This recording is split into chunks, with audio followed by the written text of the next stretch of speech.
Bonsoir à tous, bienvenue pour ce 13e numéro des Abbés Confinés, en direct du séminaire de l'Institut du Bon Pasteur à Courtalin. Nous sommes très heureux de vous retrouver, toujours en compagnie de l'abbé Mathieu Raffray, notre docteur en philosophie. Bonsoir monsieur l'abbé. Thomas. Et de l'abbé Guillaume Touche. Bonsoir monsieur l'abbé. Bonsoir Thomas. Qu'on le reconnaisse ou non, qu'on le veuille ou non, le rejet du sacré aboutit donc à ce qu'on appelle la mort de Dieu, mais qu'il faudrait appeler simplement l'oubli de Dieu. Cette phrase du grand théologien Louis Bouillet résume à elle seule notre monde moderne. Si l'on devait trouver ce que notre époque a d'absolument irréductible, c'est qu'elle est fondée sur l'oubli de Dieu. Pourquoi avons-nous perdu le sens du sacré?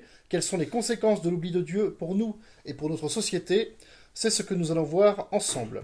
Chers amis, je vous rappelle que vous pouvez nous faire part de vos questions en direct sur le live. Nos abbés tâcheront d'y répondre au mieux. Il est encore une erreur fort à la mode, de laquelle je veux me garder comme de l'enfer. Je veux parler de l'idée de progrès. Ces mots durs contre le progrès sont ceux du grand poète Charles Baudelaire et datent de 1855. L'idée de progrès, en effet, est le grand mythe de notre modernité, on pourrait même dire la religion de notre modernité. Dans le confort matériel que nous avons à notre disposition, nous occidentaux, personne n'oserait remettre sérieusement ce mythe en cause, en dehors de quelques hurluberlus écologistes, amateurs de maisons en torchis de quinoa et de toilettes sèches. Alors, monsieur l'abbé, est-ce que vous pourriez nous parler du mythe du progrès? Alors, tout à fait. Le mythe du progrès, c'est cette pétition de principe selon laquelle tout sera toujours mieux et plus intéressant et plus riche demain. Alors, c'est l'idée selon laquelle le PIB doit augmenter, selon laquelle l'homme qui autrefois était un singe va évoluer vers le cyborg, vers le robot plein de technologies. C'est aussi cette... Je vous donne un exemple. Quand j'étais en classe de primaire, je crois en CE2, je me souviens que la maîtresse avait mis au mur une fresque historique dans laquelle on voyait tous les âges de l'humanité représentés. Et alors, l'Antiquité, les gens étaient à moitié nus, avec peut-être un drap comme ça. Et puis ensuite, il y avait les hommes du Moyen-Âge qui étaient sales avec les dents pourries. Et puis petit à petit, l'homme évoluait jusqu'à aujourd'hui, l'homme qui a inventé les techniques, etc., la science, les découvertes scientifiques. Et donc, il y a cette idée, je pense qu'on a tous été baignés dans cette idée de base, dans cette idée de principe, selon laquelle l'humanité suit une évolution et l'homme d'aujourd'hui est meilleur que l'homme qu'hier. Et l'humanité d'aujourd'hui a plus de valeur, plus d'intelligence, plus de compétences que l'humanité à un âge antérieur. Et vous voyez que cette idée d'évolution, en fait, c'est une application de la théorie de l'évolution à l'homme et à la société humaine.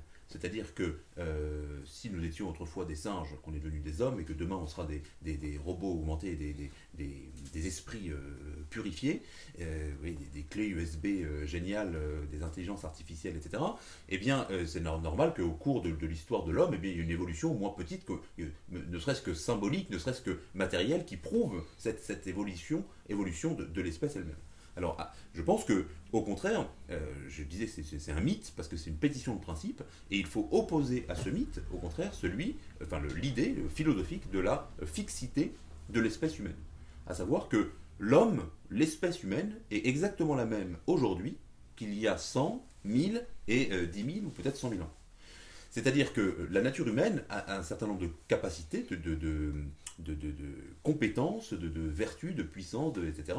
Et qu'elles sont toujours les mêmes, et que ce qui fait la valeur d'un homme et ce qui fait la valeur d'une société, ce n'est pas qu'elle vient après les autres, ou qu'elle serait un stade plus évolué que les précédents, mais c'est ce qu'il réalise, ce qu'il est d'abord, ce qu'il réalise, et ce qu'il met en œuvre comme bien, comme vertu, etc. Alors, mais monsieur l'abbé, on voit certes que le progrès a mené à des catastrophes. C'est-à-dire qu'effectivement, il y a la crise culturelle, il y a la crise économique, il y a la crise sanitaire, il y a la crise démographique et j'en passe. Mais on ne peut pas raisonnablement être contre le progrès. On ne peut pas renoncer au confort moderne. On ne peut pas renoncer aux technologies, aux techniques qui sont à notre disposition. On ne peut pas retourner au temps des cavernes, prendre nos petits baluchons et partir dans les montagnes ou dans les bois. Oui, effectivement. Donc une fois qu'on pose le constat que le progrès a une limite probablement, on ne peut pas de toute façon envisager vraiment que ce progrès n'en est pas. Est-ce que pour autant, pour répondre, disons, à un excès du progrès, on doit revenir à un temps justement des cavernes où on doit seulement s'éclairer à la bougie et circuler avec des charrettes? C'est peut-être un peu excessif. Disons que voilà, même si il y a beaucoup de sociétés qui se développent aujourd'hui, hein, de sociétés alternatives, dit-on, qui se développent aujourd'hui pour essayer de répondre à ces excès que l'on peut constater aujourd'hui, il faut peut-être un petit peu nuancer le propos et juste de poser une distinction qui va nous permettre de dire que le progrès peut être excessif et peut être également bon. Hein, heureusement qu'aujourd'hui on a réussi à développer un peu la technique médicale par exemple. Je pense que voilà, il y a beaucoup de personnes qui sont très heureux d'avoir des lunettes aujourd'hui. Hein. Je crois que ça c'est même quelque chose de tout à fait louable. Que nos dentistes soient meilleurs, bon, parce que même si effectivement au Moyen-Âge ils étaient peut-être pas tous avec les dents noires, il n'empêche que la technique n'était pas. Ceci dit, je me suis fait arracher une dent il n'y a pas très longtemps, je peux vous dire que C'est c'est à peu près la même technique qu'au Moyen-Âge. Hein. C'était barbare. Ceux qui ont expérimenté ça. C'était assez moyenâgeux. C'était assez moyenâgeux, oui. Toujours est-il que les techniques sont quand même développées pas mal et que donc ce progrès-ci reste, à mon avis, une bonne chose. Maintenant, ce qui va poser problème, ça va être le progrès qui sera de l'autre côté, beaucoup plus complexe, qui va être la course au progrès incessant en nous poussant à la consommation. Donc c'est aussi la société de consommation qui va être dénoncée avec ce problème-là. Hein. Donc ce truc de se dire qu'on a besoin d'avoir le dernier iPhone à la mode parce qu'il a de pixels de photos en plus, etc. Donc ça, c'est quelque chose qui évidemment est mauvais et à rejeter aujourd'hui parce qu'on va finir par se détourner de ce qu'il y a d'essentiel pour l'homme et finalement se perdre dans d'autres considérations que ce qui est vraiment utile à la finalité première de l'homme, qui est de trouver Dieu. Bon, vous, ce que vous dites, c'est que le progrès est bon, mais il faut le limiter. En fait, il faut qu'il y ait une finalité qui soit bonne. C'est-à-dire que, comme dans toute chose, hein, si la fin est bonne, les moyens qui vont être utilisés pour atteindre cette fin vont pouvoir être utilisés d'une manière qui sera bon aussi. Voilà, qui sera bonne aussi. C'est comme avoir aujourd'hui un smartphone. Je pense que c'est un exemple tout bête. On peut utiliser tout à fait un smartphone pour faire de bonnes choses, hein, pour appeler les gens, pour répondre pour des sacrements, etc. Mais on peut aussi pour filmer des conférences, exactement. Mais on peut utiliser aujourd'hui cette technologie pour faire n'importe quoi. Ça, c'est clair. Je pense que voilà, les exemples ne sont même pas cités parce que c'est évident. Mais donc bon, voilà, il faut voir qu'il y a vraiment les deux tableaux. Mais c'est la finalité première et les moyens qu'on va utiliser qui vont être probablement qui seront utiles à cette qui vont déterminer, disons, le progrès, si le progrès sera bon ou pas. Moi, si vous me permettez, avant de poursuivre, j'aimerais juste faire une petite parenthèse philosophique, d'histoire de la philosophie, et replacer au 5e siècle avant, même plus, ou 6e siècle ou avant Jésus-Christ. Et alors, non seulement à cette époque, les philosophes n'étaient pas du tout des arriérés qui vivaient dans des cavernes, mais au contraire, c'est une époque de grandeur de la pensée. Et il y a deux penseurs qui sont tout à fait intéressants, qui sont très symboliques du problème dont on est en train de parler. C'est d'une part Parménide d'Élée, et d'autre part Héraclite, qui s'opposent sur la question du mouvement. C'est-à-dire que une des premières questions de la philosophie que se sont posées les philosophes dans l'histoire de l'humanité a été comment expliquer le mouvement, comment rendre compte que les choses changent tout en étant elles-mêmes. Et je pense que vous êtes le même que le petit enfant que vous étiez quand vous aviez 2 ans, mais il y a pas mal de choses qui ont changé dans votre personne. J'ai un peu grandi et j'ai un peu grandi. donc qu'est-ce qui est resté le même et qu'est-ce qui a changé? Donc c'est une question philosophique assez complexe. Et en fait, pour répondre à cette question, il y a deux options. Alors soit on est parménidien, on entre dans la métaphysique, dans la philosophie de l'être, et on dit en fait il y a une réalité qui est stable et le changement n'est qu'une apparence. Mais la réalité est toujours exactement la même, et ce que moi j'appelle changement, c'est simplement c'est simplement une vision différente, ou en tout cas une carapace, disons, qui est une illusion finalement, et parce que vous êtes resté exactement le même que ce que vous étiez quand vous aviez 2 ans. Il y a une autre option, qui est celle de Héraclite, qui va être de dire au contraire, tout change, rien n'est jamais stable dans l'être. Et donc c'est la fameuse phrase où il dit Pantarei, tout coule ou tout change. Et l'exemple qu'il prend, il dit on ne se baigne jamais 2 fois dans le même fleuve. Parce que dès que vous retournez vous baigner, en fait l'eau a changé, et donc ce n'est jamais la même eau dans laquelle vous allez vous baigner. Donc si vous voulez, depuis le début de l'humanité, de la pensée humaine, en fait il y a 2 options. Je simplifie beaucoup, mais il y a 2 options. Alors, soit on pense qu'il y a des choses, il y a des êtres, des essences, des choses stables, éternelles, transcendantes, soit on entre dans la dimension du changement, tout n'est rien d'autre qu'illusion et changement, Et donc finalement, il faut entrer dans ce changement, en prendre acte et ne pas s'accrocher à des choses qui seraient stables. Et je pense que dans cette question du progrès, en fait, se rejoue cette même opposition entre Parménide et Héraclite. Alors, C'est monsieur, une question fondamentale de la philosophie et de l'humanité. on a souvent accusé le christianisme d'être justement un ardent promoteur de l'idée de progrès. Alors je m'explique. Le christianisme aurait imposé une conception linéaire de l'histoire, puisque l'histoire se découle selon un horizon unique, qui est en fait la fin des temps, et non plus selon une vision cyclique, comme dans la religion païenne. Dans la modernité, l'avenir a simplement remplacé l'avenir a remplacé voilà, le ciel, mais finalement la recherche du bonheur reste la même. L'homme cherche à faire son salut ici-bas plutôt que d'attendre d'être au ciel. Alors selon vous, est-ce que le christianisme a une responsabilité dans l'émergence de l'idée de progrès? Alors, cet argument, c'est un argument qu'on retrouve chez certains auteurs assez classiques. C'est un argument nietzschéen qui est repris par beaucoup de penseurs de la nouvelle droite. Je pense qu'en fait, c'est une mauvaise vue, une mauvaise vision de ce qu'est le christianisme. En deux mots, qu'est-ce que c'est que le cœur du christianisme? C'est que l'humanité, enfin le monde, l'univers créé par Dieu, s'en est détourné, et Jésus-Christ intervient dans l'histoire pour le réconcilier avec Dieu. Donc si vous voulez, il y a une vision essentiellement, fondamentalement cyclique, selon laquelle tout vient de Dieu et retourne à Dieu. Et dans la pensée chrétienne, surtout au Moyen-Âge, c'est un principe qui est très célèbre, très connu, ce qu'on appelle le principe de exitus reditus, à savoir que tout sort de Dieu et retourne à Dieu. Et aussi bien dans l'intellect, la conception de la théologie est construite sur ce cycle qui est d'origine néoplatonicienne. Et en tout cas, c'est une description tout à fait cohérente du christianisme. Alors que ces penseurs, l'argument que vous mentionnez, d'une certaine façon, prétend que le christianisme, par l'intervention de Jésus-Christ dans l'histoire, eh bien, aurait brisé cette circularité et pour entrer dans une dimension linéaire du temps. À savoir que le chrétien pensant que Dieu intervient dans le temps, eh bien désormais le temps prend une dimension infinie, allant toujours vers l'avant. Alors par opposition à une conception grecque et donc païenne, si on veut, de l'univers, selon laquelle le cercle est toujours plus parfait que la ligne, parce que le cercle permet de revenir à son point de départ, et donc le cercle a une perfection qui est l'accomplissement dans la perfection. Alors que la ligne, en fait, on part de quelque part, et on avance sans jamais retourner à son point de départ, ce qui fait qu'en fait, on n'atteint jamais l'accomplissement de soi-même. Alors, voilà, je pense que c'est une vision qui est fausse, parce que cette idée, justement, d'accomplissement, de récapitulation, elle est essentiellement chrétienne. La notion de récapitulation, elle est typique de Saint Irénée de Lyon, par exemple, des pères de l'Église. On la trouve vraiment dans toute l'histoire de l'Église.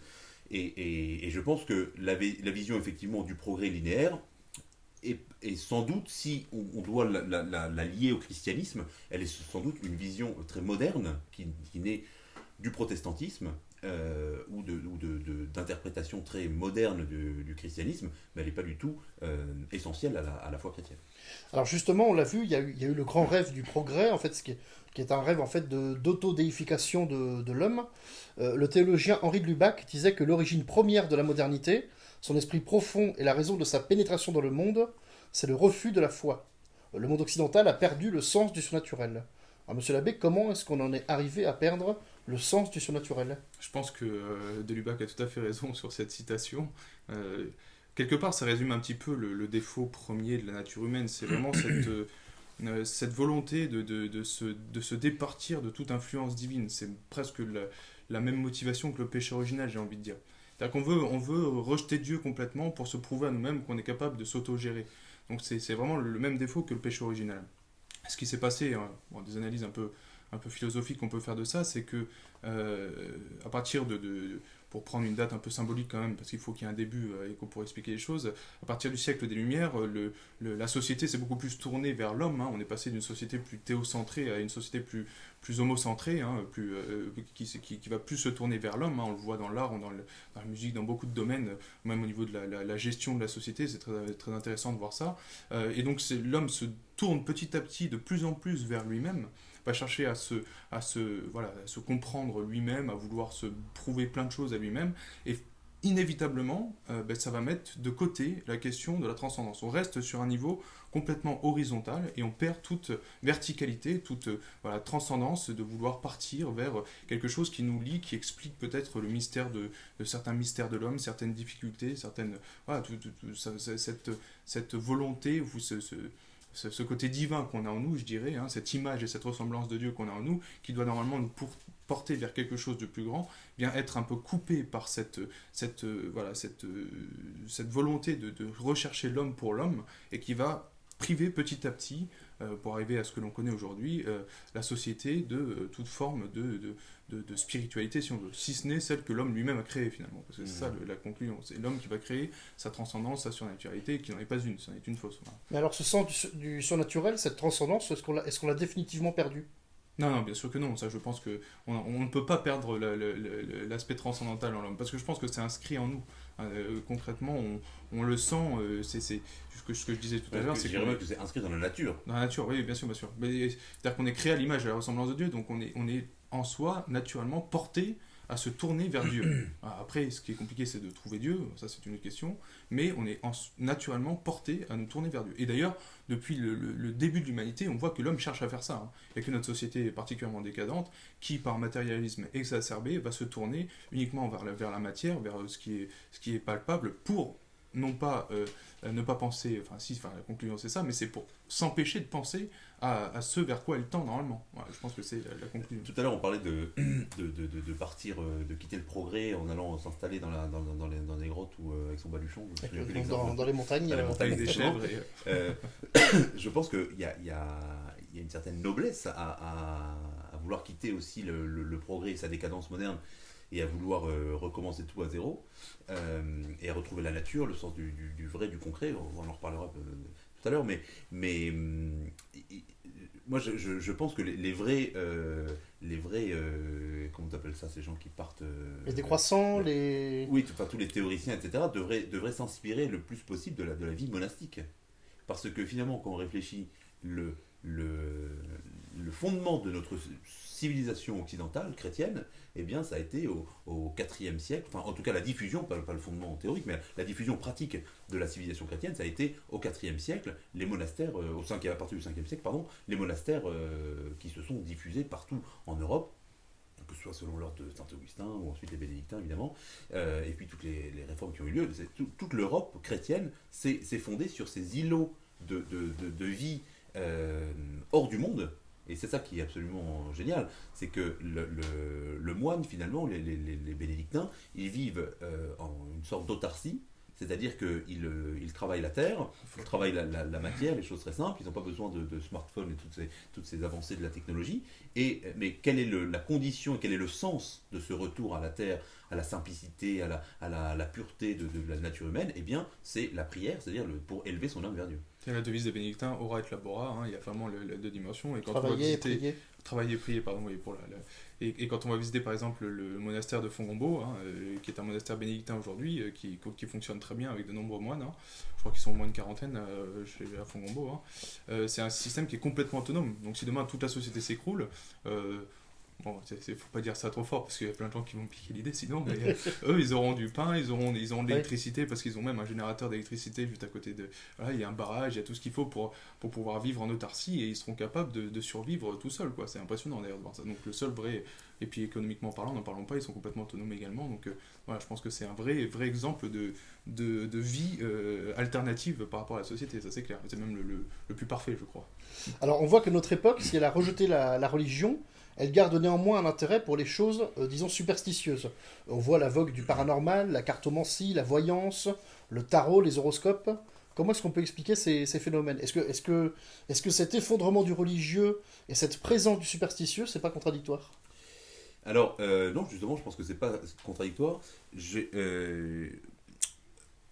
Pour revenir à des choses de principe, ou plus philosophiques, Hegel, qui est aussi un tenant qui est tout à fait héraclitéen, c'est-à-dire qu'il est le philosophe du mouvement et du changement perpétuel, par la dialectique, exactement. Il définit la modernité comme ce qu'il appelle l'autodétermination de la subjectivité.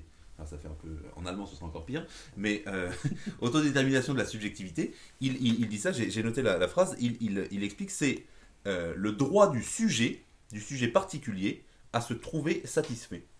C'est-à-dire que finalement, pour Hegel, la modernité, ça consiste à tout centrer sur le sujet lui-même, jusqu'à la transcendance elle-même.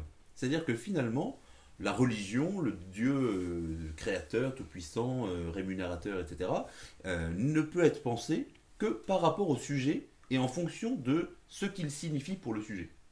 Alors, c'est vrai, c'est vraiment je pense que c'est comme ça qu'il faut comprendre justement cette recherche de cette nouvelle religion. On pourrait parler du bouddhisme aussi, ou plutôt qui est souvent transformé en néo-bouddhisme, c'est-à-dire une espèce de version light. Voilà. On peut parler de pas mal de courants qui existent, qui ont existé, mais dans lesquels finalement, c'est toujours le sujet lui-même qui va traiter la religion finalement comme un produit de consommation comme un autre. On va au supermarché acheter des cornflakes, on choisit ses paquets, mais de la même façon, on a besoin de religiosité parce que ça me fait vibrer, ça me fait vivre, je me sens bien, et donc je vais choisir, je vais rentrer dans une église parce que je m'y sens à l'aise, soit je vais faire du yoga parce que ça me détend, etc. Donc à chaque fois, c'est qu'est-ce que la religion, ou cet acte religieux, ou même ce rituel, cet aspect, même ce rite sacré, qu'est-ce qu'il m'apporte à moi. Vous voyez, tout est recentré sur le sujet, c'est ce que disait l'abbé tout à l'heure, c'est-à-dire qu'on est passé d'une transcendance dans laquelle Dieu est premier et central à un autre anthropocentrisme, c'est-à-dire où l'homme est le début et la fin de toute chose. Vous voyez, donc je parlais tout à l'heure de l'exitus reditus, tout sort de Dieu pour retourner à Dieu. Dans le modèle, fondamentalement dans le modèle de la société contemporaine, progressiste, eh bien tout part de l'homme pour retourner à l'homme. C'est-à-dire que tout n'a de valeur que pour ce qu'il est pour l'homme. Et c'est vrai aussi pour la religion. Donc vous voyez, le but finalement n'est rien d'autre que ces croyances à la carte visent à satisfaire, comme disait Hegel, à satisfaire cet aspect, cette recherche spirituelle de l'individu. Donc non seulement c'est pas contradictoire, mais ça rentre tout à fait dans cette mentalité moderne. Alors, monsieur l'abbé, comment est-ce qu'on peut garder le sens de Dieu dans une société qui rejette intégralement Dieu, ou qui en tout cas le confine à la sphère privée? Je pense qu'il faut avoir un côté un peu alternatif, justement, comme chrétien. C'est-à-dire que ne pas se laisser complètement submerger par toute cette course au matérialisme, voilà, vouloir sans cesse perdre son temps sur les réseaux ou par un rythme de vie complètement effréné.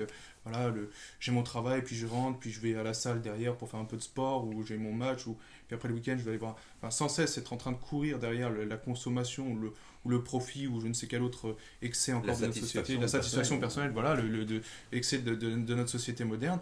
Il faut savoir avoir un comportement alternatif, de vouloir se séparer un peu de ça, avoir, comme je disais au début, un regard qui a une finalité beaucoup plus lointaine que le seul fait de pouvoir jouir de l'instant sur l'instant T, de la chose que j'ai entre les mains.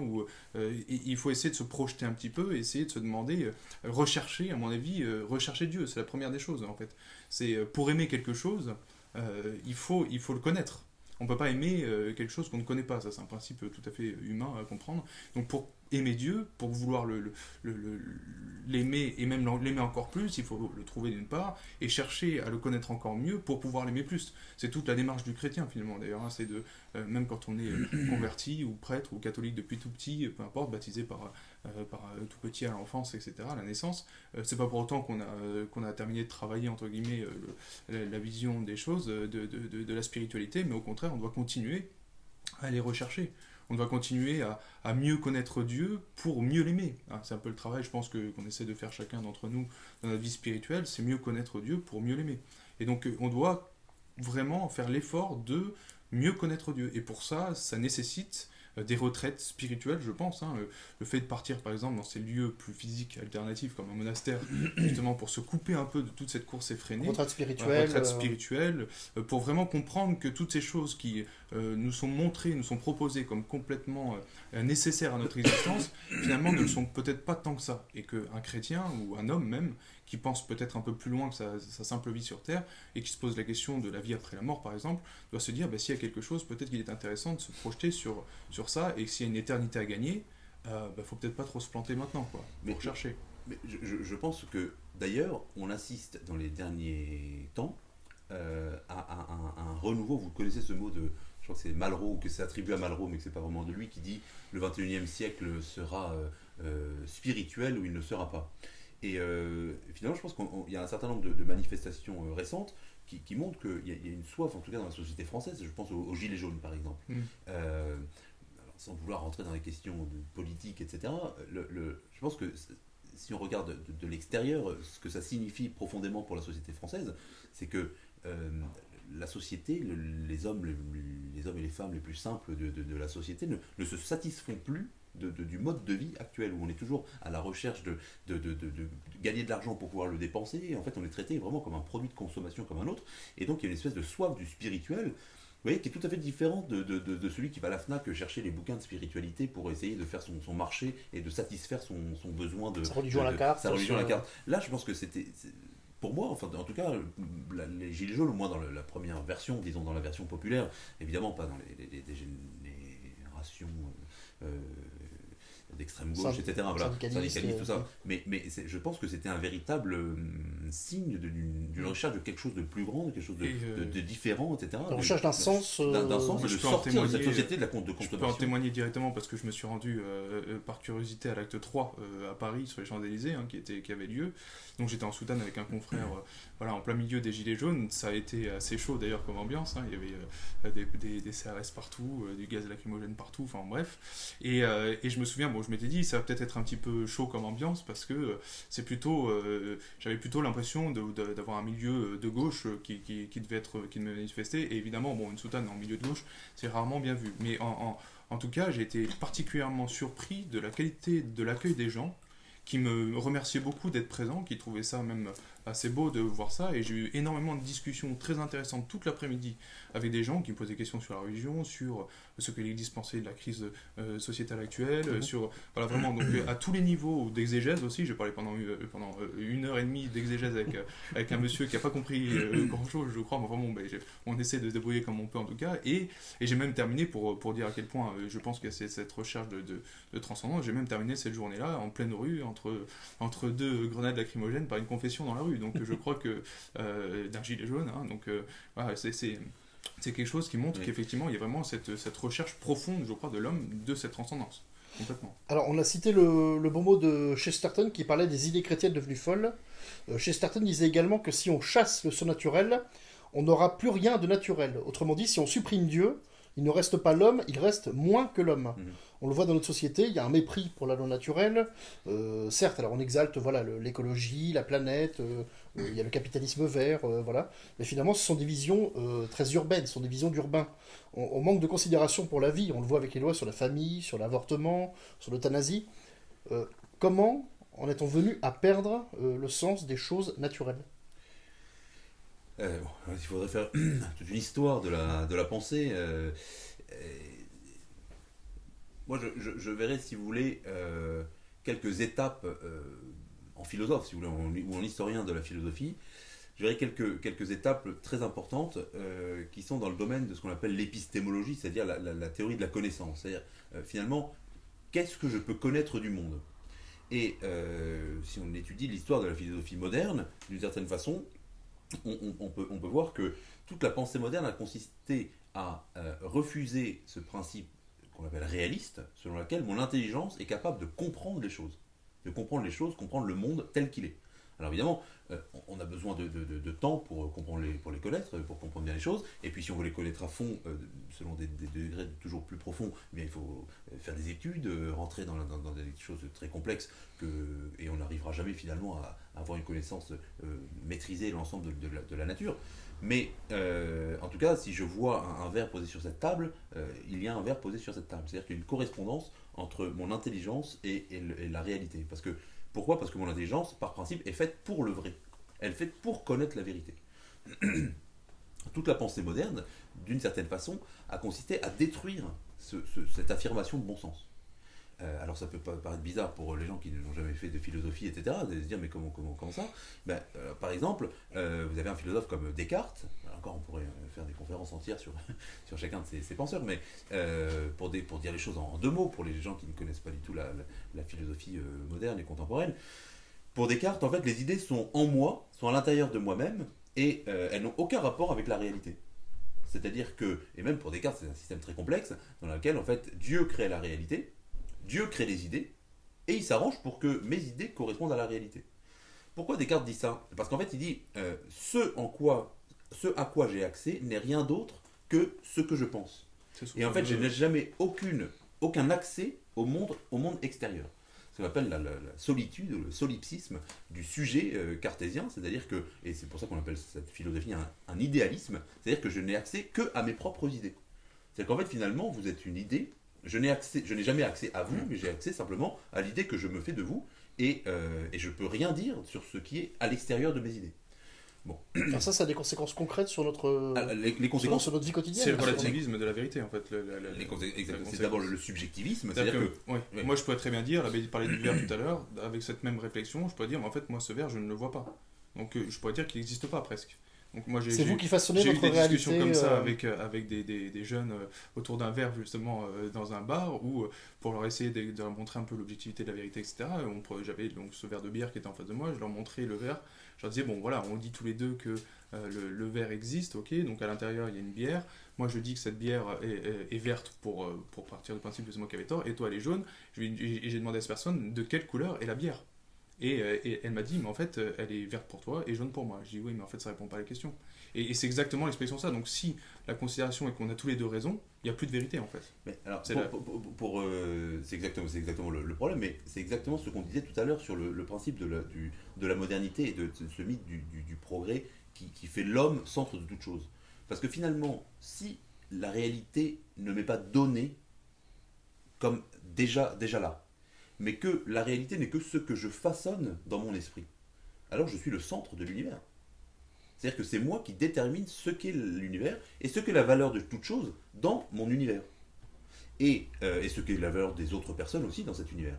Alors que vous voyez, si on dit finalement, il y a un monde qui existe, et qui nous échappe d'ailleurs, qui m'échappe, auquel je dois me plier, parce que auquel je dois me soumettre. Le problème de la transcendance, c'est que c'est pas moi qui crée tout ce monde-là et qui donc peut le maîtriser absolument, mais il y a quelque chose de beaucoup plus haut qui gère tout ça. Non, exactement, et donc ça signifie qu'en fait il y a un Dieu qui est créateur, en tout cas qui est maître d'un univers, et que moi je suis qu'un élément qui doit humblement me soumettre à cet univers qui m'est donné. Et donc je suis qu'un pion dans un univers qui m'échappe et auquel je dois, dans le cycle duquel je dois rentrer pour aller vers mon accomplissement, qui sera aussi l'accomplissement de cet univers.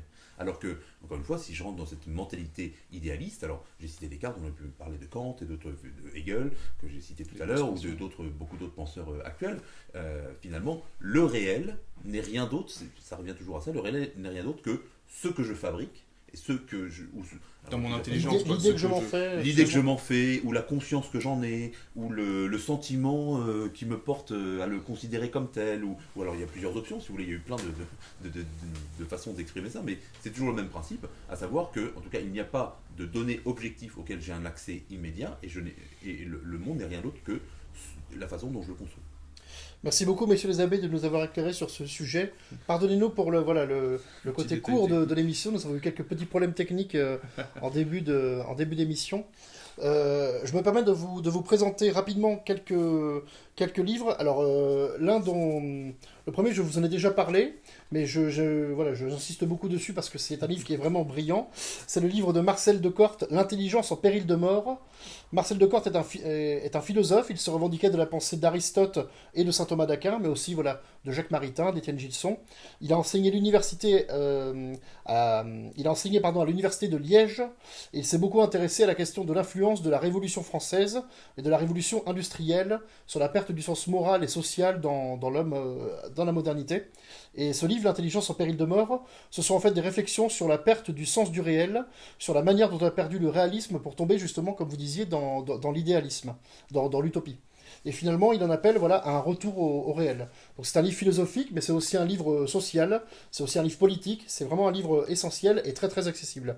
Voilà, on le trouve aux éditions de l'Homme Nouveau, mais vous pouvez aussi nous le commander. Il nous en reste quelques exemplaires de disponibles au séminaire à la Procure Livre. Et le deuxième livre que je voudrais vous recommander, c'est celui du cardinal Robert Sarra, Le soir approche et déjà le jour baisse. C'est un livre d'entretien, et là, le cardinal Sarah aborde tous les aspects de l'effondrement de l'Occident. Alors, la crise de l'Église, la crise de la foi, la crise de l'identité, la crise des démocraties postmodernes, du capitalisme, et j'en passe. C'est un livre à la fois, alors qui est très sombre sur le constat qu'il pose, et en même temps plein d'espérance, puisqu'en fait, il est toujours question de Jésus-Christ. On trouve à la fin du livre de très belles pages sur la grandeur du catholicisme. Voilà, c'est vraiment un très bon livre d'entretien. Le soir approche, et déjà le jour baisse. On le trouve aux éditions Fayard. Merci à vous, chers amis, de nous avoir suivis. Demain, nous nous retrouverons en direct à 17h pour notre 14e numéro. Nous avons aujourd'hui eu quelques problèmes techniques, mais l'émission de demain sera effectivement un petit peu plus longue. On se rattrapera. Et aujourd'hui, nous avons vu la question de la perte du sens de Dieu. Demain, nous verrons comment retrouver le sens de Dieu. Sacré, exactement. Je vous rappelle que vous pouvez trouver nos émissions, le podcast de nos émissions sur notre chaîne YouTube et sur le site internet de l'Institut du Bon Pasteur, institutdubonpasteur toutattaché.org. Merci à l'abbé Leonardo Kimura à la technique, ce n'était pas l'abbé Torbjörn aujourd'hui. Bonne soirée et bon confinement.